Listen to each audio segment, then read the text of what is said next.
Hello folks, welcome back. This is Chris in central Pennsylvania. The Israeli Defense Force launched preemptive strikes against Iran's nuclear facilities, their key military and civilian leaders and scientists involved in their nuclear program, devastated Iran's air defense system, and had quite an impact on the nuclear program as well on the 13th of June 2025. One of Iran's closest allies for many years has been the African National Congress in South Africa. When President Ramaphosa brought his delegation to the United States in May of 2025, it was a thoroughly embarrassing performance on the part of South Africa's politicians in the Oval Office. We saw Ramaphosa rudely interrupt President Trump and take a question that was intended for President Trump and then lecture President Trump. We also seen Ramaphosa lie about disavowing the statements of Julius Malema when we've seen videos of him in the past several years saying that the natural home for Malema and the EFF is the ANC and they should come home. Well, maybe he didn't really mean that. But he went back to South Africa and immediately began making jokes about his Oval Office appearance. You know, the lives of people being snuffed out in South Africa because of their racial classification and the racist laws against South Africans, something he found humorous and funny. Making fun of the suffering of South Africans by going to events and speaking and joking, oh, they dimmed the lights. And I thought that I was having flashbacks of President Trump, thinking that's silly and funny. Doing it on multiple occasions, telling jokes about it. Well, given that arrogance and cheek of Ramaphosa, and also other people in his government like Dee McPherson cackling like a ridiculous hyena, thinking it was funny to laugh about the plight of South Africans and Ramaphosa's poor jokes.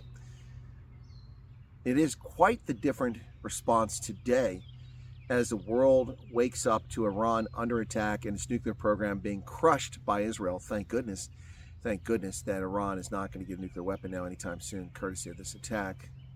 Israel acting to defend the world.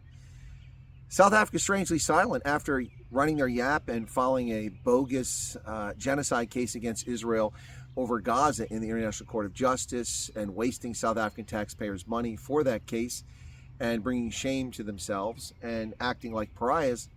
South Africa's government is strangely silent all day. Of course, South Africa is 6 hours ahead of here. It's already mid-afternoon, late afternoon here. It's evening in South Africa. 18 hours since the attacks began. And the ANC, Ramaphosa, Ronnie Lamola, Naledi Pandor, I know she's in the private sector, but she opens her mouth up.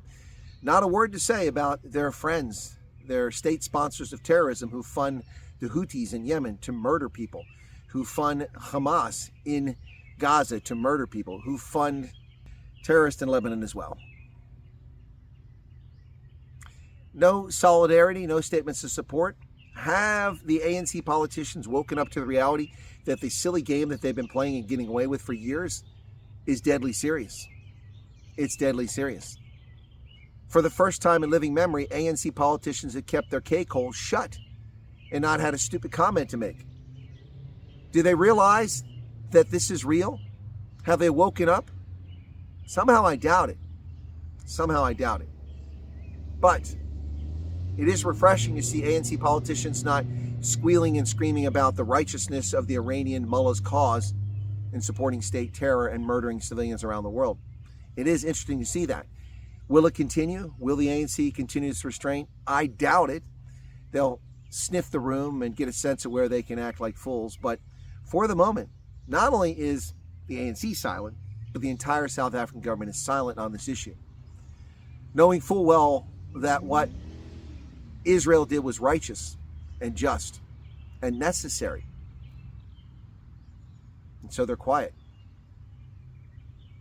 Do they take measure of the dead seriousness of this and of Donald Trump and Trump's warnings to Iran? Cyril isn't running around today making jokes about Natalie dimming the lights.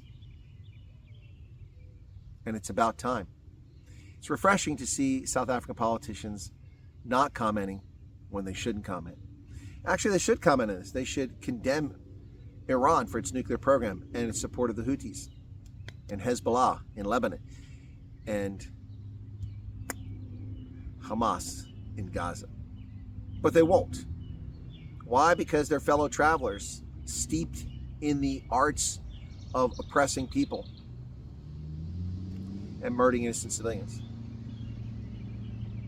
But all the jokes that Ramaphosa has been telling for the past couple weeks since he came back from the U.S., no jokes today.